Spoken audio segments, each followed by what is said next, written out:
আধার card সংক্রান্ত একটি নতুন ভিডিও নিয়ে সবার সামনে উপস্থিত।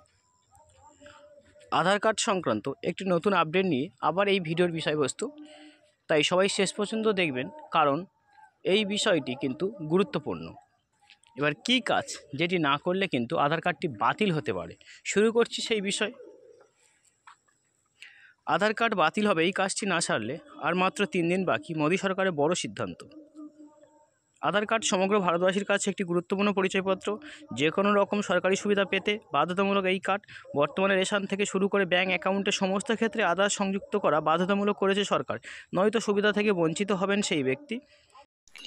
এই ব্যাপারে একাধিকবার হিড়িক উঠেছে কেন্দ্রীয় সরকারের তরফে। এবারে আধার কার্ড নিয়ে আরও একটি বড় সিদ্ধান্ত নিল কেন্দ্রীয় সরকার, যার জেরে বাতিল হতে পারে কোটি কোটি মানুষের আধার কার্ড। কাদের উদ্দেশ্যে এই ঘোষণা? না করালে কি ক্ষতি হবে? এক ঘোষণা মারফত কেন্দ্রীয় সরকার জানিয়েছে, যেসব শিশুর বয়স 5 বছর পার হয়ে গেছে তাদের পিতামাতার বাধ্যতামূলকভাবে আপডেট করতে হবে নিজের সন্তানদের আধার কার্ড, নইলে সেই আধার কার্ড বাতিল বলে গণ্য হবে। বিস্তারিত নিচে দেখে নিন। আধার নিয়ামক সংস্থা তথা UIDAI মারফত যে চিরাচরিত আধার কার্ডগুলি তৈরি হয়ে আসছে, সেগুলোতে আমরা জাতীয় পতাকার 3টে রং দেখে থাকি, গেরুয়া, সাদা, সবুজ। তবে জানেন কি, আরও এক বিশেষ ধরনের আধার কার্ড রয়েছে, যার রং হলো নীল। এই নীল কার্ড মূলত 5 বছরের কম বয়সী শিশুদের জন্য তৈরি করেছে ভারত সরকার। 2018 সালে সর্বপ্রথম তৈরি হয় এই কার্ড। এই ধরনের আধার কার্ডের নাম দেওয়া হয়েছে বাল্য আধার কার্ড। এর নীল রঙের নকশাও প্রস্তুত করা হয়েছিল তখনই। আগে যখন আধার কার্ড প্রথম চালু হয়েছিল, তখন শিশুদের জন্য এই কার্ড করানোর ব্যবস্থা ছিল না, তাই তখন শিশুদের কাজের দরকার পড়তো না এই কার্ড। কিন্তু সম্প্রতি শিশুদের ক্ষেত্রেও স্কুলে ভর্তি হওয়া থেকে শুরু করে একাধিক গুরুত্বপূর্ণ কাজকর্মে সরকার বাধ্যতামূলক করেছে আধার কার্ড। সেই কারণে আধার কার্ড সংস্থা UIDAI বিশেষ আধার কার্ড প্রস্তুত করেছে।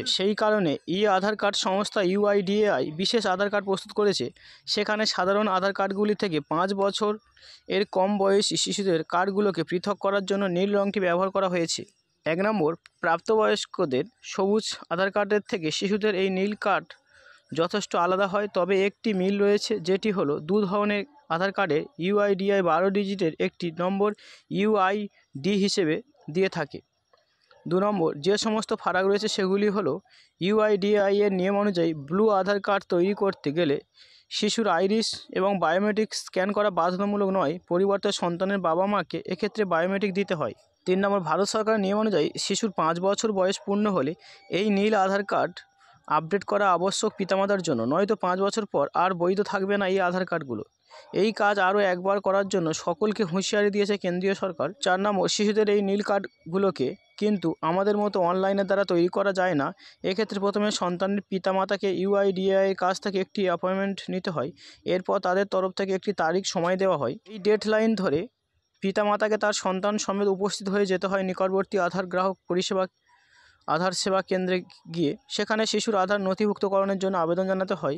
এক্ষেত্রে নথি হিসেবে শিশুর জন্ম শংসাপত্র অবশ্যই দরকার, এবং বাবা মার মধ্যে যে কোনো একজনের একটি পরিচয়পত্র হিসেবে প্রমাণপত্র দিতে হবে। এই ছিল ভিডিও বিষয়বস্তু। তাহলে যেসব শিশুরা 5 বছর হয়ে গেছে, তাদের পিতামাতাদের জানানো যাইতেছে যে তাদের আধার কার্ডটা আপডেট করে নিতে হবে, তা না হলে কিন্তু বাতিল হতে পারে খুব শীঘ্রই, মানে তাড়াতাড়ি। এটি কেন্দ্র সরকার থেকে ঘোষণা করা হয়েছে।